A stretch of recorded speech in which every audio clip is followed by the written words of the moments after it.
Ahoj, zdravím vás po dlouhé době z starého světa, z obchůdku a máme pro vás teďka na podzim a na zimu novinky, tak se pojďme na to mrknout. Hodně jste si psali o všechny možné prostředky, jak bojovat s rýmou, takže jsme pro vás sehnali nejenom věci na koupení, ale hlavně testry, aby když si něco kupujete, abyste si to mohli vyzkoušet. Takže tady ta inhalační tyčinka proti rýmě, která voní hodně po eukalyptu, takže tady je k zakoupení. Pak tady jsou eterické oleje. Je tady kouzlo adventu, na vyzkoušení ještě před Vánocema, druhý dech, vlčí horská směs, respirační a tak dále. Takže můžete si je všechny přijít zkusit očuchat a když vám budou vyhovovat, tak vám pak objednám čerstvou esenciální směs přímo pro vás. Dá se koupit i takhle malinká, 2 ml, anebo klasická 10. Potom, když už máme doma smrkající dětičky, tak je tady jitrocelový syrup a není v něm jenom jitrocel, je tam i heřmánek a spousta dalších super bylinek. Takže ten by mohl dětem chutnat i do čaje.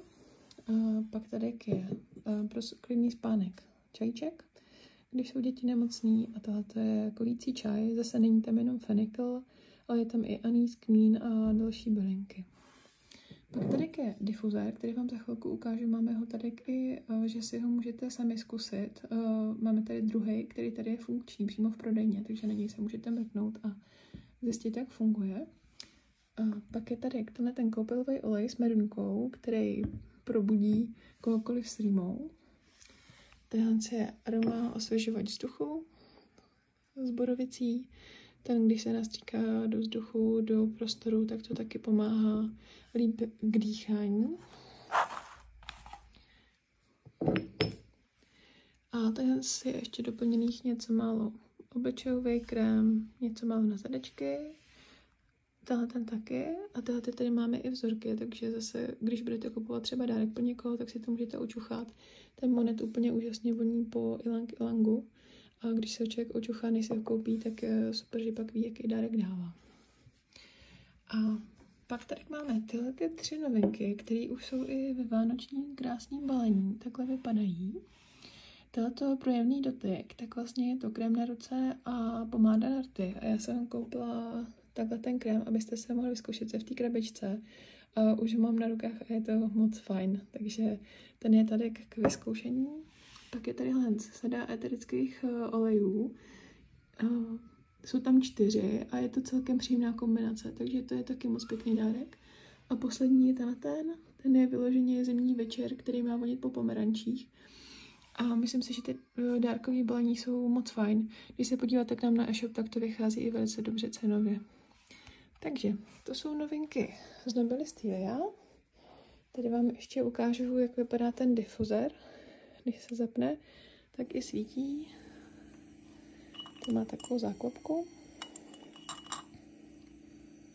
A tady máme ještě zbytek od Nobile. Jsou tady spousta krémů na obličeji, ten jsou koupelový gel a olej. Máme tady právě ten Monet Tester, makramiový olej na vlásky, něco málo na líčení, tady zase pro atopiky na vyzkoušení tester. Hyaluronový serum tady máme na vyzkoušení a máme ho tady i na koupení. A teďka je hyaluronko, arganový krém a krém na obličej i ve slevě společně s těma olejema na nehty. Takže můžete i uloupit s nějakou příjemnou slevou. A když byste potřebovali vyzkoušet pak od Nobilisu cokoliv dalšího, tak tady máme desítky testů všech možných produktů, které třeba teďka nejsou skladem, ale jsou fajn a máme vyzkoušený. Takže jsem vám je sem dala a můžete si zase zakoupit tester, než budete kupovat větší balení. Takže těšíme se na vás z starého světa. A když budete potřebovat jakýkoliv dáreček, stačí napsat a stavit se. Mějte se fajn, Peťa Žatková a tady svět.